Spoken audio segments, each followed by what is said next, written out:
बिस्मिल्लाहिर्रहमानिर्रहीम। Dear students, unit 15 हम देख रहे हैं क्लास 9 का मैथमेटिक्स, और ये टॉपिक का नाम है, चैप्टर का नाम है projection of a side of A triangle. यानी कि आपको इसमें ये दिखाना है, ये करके बताना है कि एक ट्रायंगल है और उसके साथ साथ आपको उसकी एक प्रोजेक्शन ड्रॉप करनी है, और उसको ड्रॉप करने के बाद एक और ट्रायंगल बन जाएगा। इस तरह वहाँ पे दो ट्रायंगल बन जाएंगे।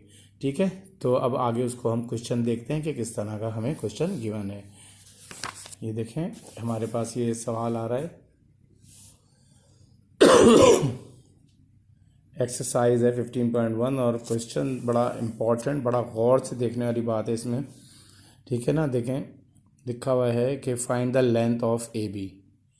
एक लेंथ है जो आपको मालूम करनी है और वो ए बी है, and area of the triangle, और एक ट्रायंगल का एरिया भी निकालना है, जबकि उसके साथ साथ आपको कुछ उसकी साइड्स भी गिवन है। ठीक है, साइड्स आप देख सकते हैं, एक साइड ए सी है 3 सेंटीमीटर, फिर लाइन, मेजर लाइन, ये जो एम होता है ना, इसका मतलब मेजर होता है। ऊपर लाइन पड़ी हुई तो उसको लाइन पढ़ते हैं, यानी कि बी सी एक लाइन है और मेजर्ड है, और वो 6 सेंटीमीटर है। और इस तरीके से एक एंगल भी बन रहा है सी के ऊपर 120 डिग्री। जबकि वेयर सी डी जो है वो इज इक्वल है किसके, लाइन सी डी है जो, वो एक इज इक्वल है कि बी सी लाइन के, और उसके साथ एक एंगल भी है कॉस 180 माइनस सी, माइनस एंगल सी। ठीक है, अब इसमें एक हिंट भी दिया हुआ है। हिंट में अब आपको जब क्वेश्चन हम सॉल्व करेंगे तो फिर हम इसको हिंट के तौर पे लेके चलेंगे। ठीक है, तो ये मेरा पहला सवाल है, इसको मैं सॉल्व करने जा रहा हूँ। इसकी डायग्राम बनाता हूँ, फिर आपको बताता हूँ कि कैसे सॉल्व होगा। इसको मैंने डायग्राम को बना लिया है, और डायग्राम को बनाने से पहले मैंने एक जो डाटा गिवन था उसको मैंने लिख लिया कि भाई पहले ए सी जो है वो 3 सेंटीमीटर है, बी सी जो है वो 6 सेंटीमीटर है, और एक एंगल है सी पे 120 डिग्री। जबकि 3 साइडें हैं, है ना, ए बी और सी डी और बी डी, ये तीनों मालूम करनी। इसके अलावा मैंने एक चीज़ लिखी नहीं है यहाँ पे, वो है area of triangle. Area of triangle भी मालूम करना है।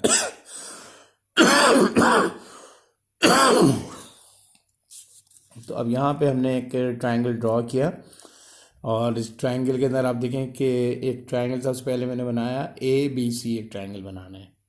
ठीक है, सबसे पहले हम जो ट्रायंगल बनाएंगे वो ए बी सी बनाएंगे, और ए बी सी का आप ट्रायंगल का देख सकते हैं कि एक, जब आप खुद देखें कि एक ट्रायंगल, एक लाइन अगर सी पे जो है एक एंगल बन रहा है 120 डिग्री का, आप देख सकते हैं यहाँ पे लिखा हुआ है सी पे 120 का एंगल बन रहा है। तो सी पे लेके जब आप 120 का एंगल लेके जाएंगे तो उसके बाद फिर वहाँ से आप एक और लाइन जो है बी से ए तक की तरफ भी खींचेंगे। ठीक है, तो वो ए बी हो जाएगी और एक ए सी हो जाएगी। इसके बाद जहाँ पे बी पॉइंट है ना, वहाँ से एक प्रोजेक्शन ड्रॉ करेंगे, ऊपर से एक लाइन ड्रॉ करेंगे, उसको प्रोजेक्शन कहते हैं। वो प्रोजेक्शन जो है वो देखेंगे कि कितनी आ रही है उसकी। एक तो प्रोजेक्शन की हमें हाइट मालूम करनी है, और फिर ये भी बताना है कि वो जो सी पॉइंट से जो डी पॉइंट 90 का एंगल जहाँ पे बन रहा है उसको भी देखना है कि वो कितना है, मतलब उसकी हाइट बतानी है, और सी से डी तक का डिस्टेंस भी आपको निकालना है। जबकि ये आपको क्वेश्चन में गिवन नहीं है कि आपको सी डी मालूम करना है, लेकिन जब ये हम ड्रॉ करेंगे डायग्राम तब हमें पता चलेगा कि हमें क्या क्या स्टेप्स लेने हैं। इसलिए हमने इसको डायग्राम को ड्रॉ किया है ताकि आप लोगों की समझ में अच्छी तरीके से चीज़ें आ जाएं। अब आप देख सकते हैं इसको कि हम इसको सॉल्व करने जा रहे हैं, और इसका सॉल्यूशन आप देखें कि ये पूरा डेटा मैंने आपको दिखा दिया है। ठीक है, डायग्राम मैंने दिखा दी है। अब आप देखें सी डी सबसे पहले हम निकाल लेंगे। ठीक है ना, सी डी जो है हमें पता है किसके बराबर है, जो हमें गिवन है। आप देखें कि सी डी जो है वो बराबर है, ये गिवन है आपको, measure line B C cos 180 minus C angle C. यहाँ पे आपने सिर्फ वैल्यूज़ ड्रॉ करनी है, पुट करनी है। एम तो आ गया मेजरमेंट का, बी सी आपको गिवन है, कितना है B C 6 centimetre. Then cos लिखा और 180 में से 120 माइनस कर दिया, तो कितना आ गया 60 आ गया। तो अब आपके पास 6 आ गया और cos 60 हो गया। अब कैलकुलेटर निकालेंगे, cos 60 जब आप दबाएंगे तो उसकी वैल्यू आएगी 1/2। 1/2 हमारी वैल्यू आ गई। 1/2 को 6 से काट दिया, डिवाइड कर दिया, आपस में मल्टीप्लाई हो रहे हैं 6 और 1/2, तो हमारे पास सी डी की वैल्यू हमने निकाल ली, कितनी है 3 सेंटीमीटर, यानी कि सी से डी तक का डिस्टेंस हमारे पास आ गया। अब देख सकते हैं आप कि हमारे पास बी सी कितना दिया हुआ है, 6 सेंटीमीटर गिवन है। ठीक है, अब आपने सी डी तो मालूम कर लिया, अब आपको देखें ए बी निकालना है। ये जो ए बी लाइन है ये वाली, ये ए बी मालूम करना है। ठीक है, ए से बी तक का डिस्टेंस। अब ए से बी तक का डिस्टेंस जो है वो आपको हिंट में ही गिवन है। ठीक है ना, ये जो हिंट है इसके अंदर जो रूल दिया गया है कि B C is equal to A C, ये पूरी थ्योरम है बेसिकली, उसी को ही अप्लाई करते हुए यहाँ पे हमने इसको वैल्यू को पुट की है कि ए बी जो है वो किसके बराबर हो जाएगा, बी सी का स्क्वायर प्लस ए सी का स्क्वायर प्लस 2, और ये दोनों ए सी और सी डी है। ये देखें ए बी कहाँ है, मैं आपको बताऊँ, ये ए बी है। ठीक है, अब ये ए बी तो आपके पास आ गया, ये वाला ए बी का स्क्वायर जो है किसके बराबर होगा, बी सी का स्क्वायर प्लस ए सी का स्क्वायर। तो इस तरह आपका ये हाइपोटेन्यूज आ जाएगा बेसिकली। ठीक है, और इसके बाद जो है इसके अंदर आपने ऐड कर देना है 2AC और CD, ये लाइन पूरी। ठीक है, AC और CD के साथ आपने मल्टीप्लाई कर देना है। तो ये बिल्कुल सेम इसी तरीके से आपने वैल्यू पुट कर दी।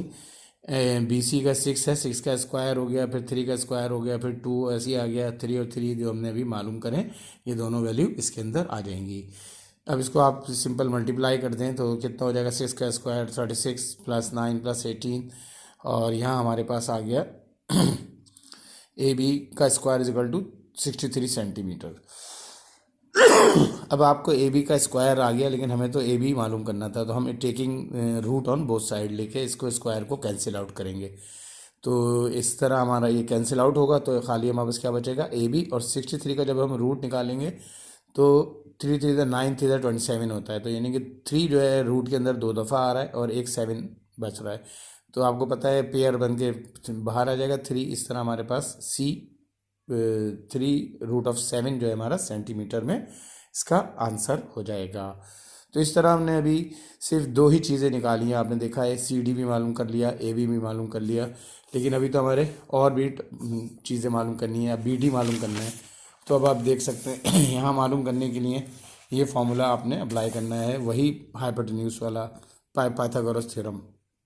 इसको पाइथागोरस थ्योरम से सॉल्व करेंगे, और यहाँ आप देख सकते हैं कि BC का जो स्क्वायर है यानी कि ये हाइपोटेन्यूज है आपके पास BC।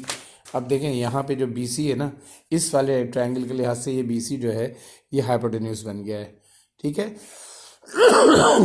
और फिर CD और BC जो है ये दोनों परपेंडिकुलर और बेस बन गए।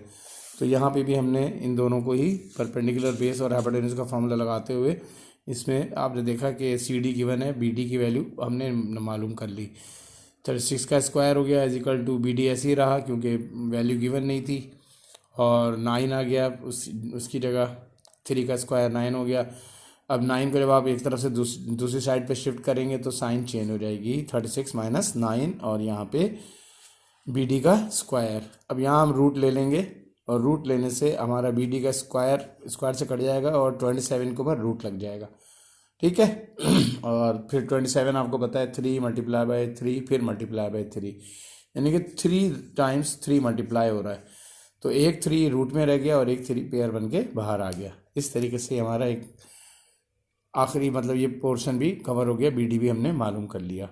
अब हमारे पास जो बचा है BD बेसिकली हाइट थी हमारी। ठीक है, ये हम मालूम कर चुके हैं। अब हम एरिया ऑफ ट्रायंगल मालूम करेंगे। एरिया ऑफ ट्रायंगल का फॉर्मूला होता है 1/2 बेस इंटू हाइट या बेस इंटू एल्टीट्यूड।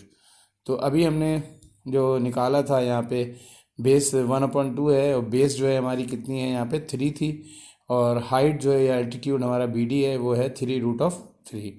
आप देखें 3 9 हो गया, √3, और ये 2, इसको आप डिवाइड कर दें। अच्छा यहाँ पे देखें यूनिट आएगा सेंटीमीटर स्क्वायर, क्यों, कि एक वैल्यू बेस ये है और दूसरी एच है, ये दोनों सेंटीमीटर में दी हुई, तो इन दोनों को अगर यूनिट को मल्टीप्लाई करते हैं तो सेंटीमीटर होता है। और area square, area of triangle हमेशा सेंटीमीटर, स्क्वायर सेंटीमीटर में ही आता है।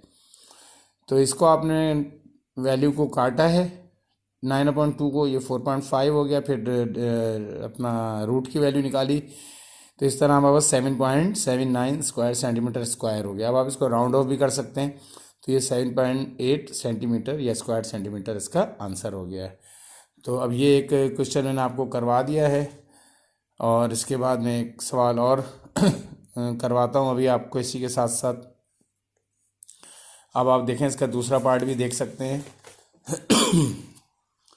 दूसरे पार्ट में भी आपको देखें, आप AC दिया हुआ है 40 मिलीमीटर और अब BC दिया हुआ है 80 मिलीमीटर। यहाँ जो है ना, आपको वैल्यूज़ जो है थोड़ा कंफ्यूज करने के लिए मिलीमीटर में दे दिए हैं, ठीक है। तो अब आप जो है मिलीमीटर को सेंटीमीटर में कन्वर्ट कर देंगे।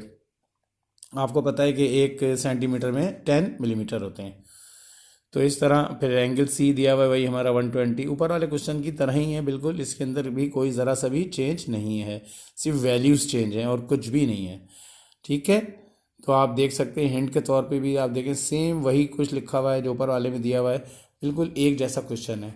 तो ये मैं आपको करवा रहा हूँ, लेकिन आप मेरी तरफ से सजेशन यही है कि पहले आप एक सवाल कर लें, उसके बाद उसकी प्रैक्टिस करें और दूसरे सवाल को खुद करने की कोशिश करें। नहीं हो तो फिर आप उसको दोबारा देख सकते हैं, ठीक है। अब देखें यहाँ पे भी हमारे पास जो चीज़ें थी वो पहले मैंने लिख दी हैं कि AC 40 मिलीमीटर है, तो 40 मिलीमीटर को आपने कन्वर्ट कर दिया, 10 से डिवाइड कर दिया तो 4 सेंटीमीटर हो गया। इस तरह 80 मिलीमीटर जो है वो 8 सेंटीमीटर हो गया। और फिर यहाँ पे हमने डायग्राम भी बना ली। डायग्राम आप देख सकते हैं बिल्कुल सेम वैसे ही डायग्राम बनी हुई है, किसी किस्म का कोई चेंज नहीं है, ठीक है। और इसके बाद आपने देखा कि अब आपको पहले CD निकालेंगे जैसे वहाँ निकाला था, और CD निकालने के लिए आपको जो है क्वेश्चन में ही आपको गिवन है CD = MB और cos 180 माइनस ये दिया हुआ है आपके सामने, ठीक है। ये आपको गिवन है वैल्यू, तो इसे आपने वैल्यू पुट करनी है और आंसर निकाल लेना है। तो CD जो है आपका वो भी आपके पास आ गया है जनाब 4 सेंटीमीटर। और इसके बाद आप देखें, अब हम चलते हैं AB के ऊपर, जैसे हमने लास्ट क्वेश्चन में निकाला था AB, और सेम वही फॉर्मूला है कि ये AB हाइपोटेन्यूज हो गया। अगर ये हाइपोटेन्यूज है तो पाइथागोरस थ्योरम कहती है कि हाइपोटेन्यूज का स्क्वायर जो है basically it is the sum of the square of perpendicular and base और 2 अदर साइड्स। तो यहाँ पे जो सम ऑफ द स्क्वायर है वो निकालेंगे, लेकिन इसके साथ साथ यहाँ पे आपको प्रोजेक्शन भी दी हुई है, तो वो भी आपने इसके अंदर थ्योरम के अंदर वैल्यू पुट करनी है। तो यहाँ पे भी आप देख सकते हैं, खाली हमने वैल्यू पुट की है 8 का स्क्वायर, 4 का स्क्वायर, फिर 2, फिर 4, फिर 4, सब आपस में मल्टीप्लाई हो गए, फिर प्लस हो गए, 112 आ गया। फिर ये AB का स्क्वायर है, और बहुत आसानी के साथ जो है फिर ये आप देख सकते हैं AB का स्क्वायर रूट निकाला, और फिर इसको हमने रूट में ही छोड़ दिया। चाहें तो डेसिमल में लिख सकते हैं इसको आप, चाहें तो आप इसको इस तरह आराम से कर सकते हैं। अब आपको देखें, इसको मैं आगे लेके जा रहा हूँ सवाल को। फिर यहाँ पे वही पाइथागोरस थ्योरम अप्लाई होगी। BC जो है हमारा वो परपेंडिकुलर और बेस है। अब BC कहाँ है हमारे पास, देखें आप, BC ये हाइपोटेन्यूज हो गया, ठीक है, BC, और ये परपेंडिकुलर और ये बेस, इसका यही फॉर्मूला यहाँ पे भी, सेम फॉर्मूला यहाँ पे भी अप्लाई होगा। और यहाँ पे भी हमने सेम फार्मूला अप्लाई कर दिया है। BC का square = BD square plus CD square. यहाँ पे आपने सिर्फ वैल्यूज़ पुट करनी है, 8 का स्क्वायर प्लस ठीक है, और BD तो मालूम करना है, इसलिए यहाँ पे BD आ जाएगा। ये मैंने गलती से लिख दिया है, आप इस नहीं लिखिएगा, BD का स्क्वायर लिखिएगा। और फिर 4 का स्क्वायर है, फिर 8 का स्क्वायर 64 हो गया, 4 का स्क्वायर 16 हो गया। जब साइड 16 जब दूसरी तरफ जाएगा तो माइनस हो जाएगा। बिल्कुल आसान है। यहाँ से अब आपको मेरा ख्याल है चीज़ों को एक्सप्लेन करने की भी इतनी ज़रूरत पेश नहीं आ रही है। BD स्क्वायर है और 48 हो गया। अब ये स्क्वायर को रिमूव करना है तो डेफिनेटली अभी रूट ले लेंगे दोनों तरफ, और इस तरह हमारा यहाँ पे रूट भी आ जाएगा। अब इसके बाद हमने एरिया ऑफ ट्रायंगल मालूम करना है। एरिया ऑफ ट्रायंगल आपको पता है 1/2 बेस इंटू हाइट है। तो बी 4√3 हाइट हो गई, बेस 4 हो गई, और ये 1/2, इसको आप जब वैल्यू को खुद कैलकुलेट कर ले और इस तरह आंसर आ जाएगा। बस बाय बाय।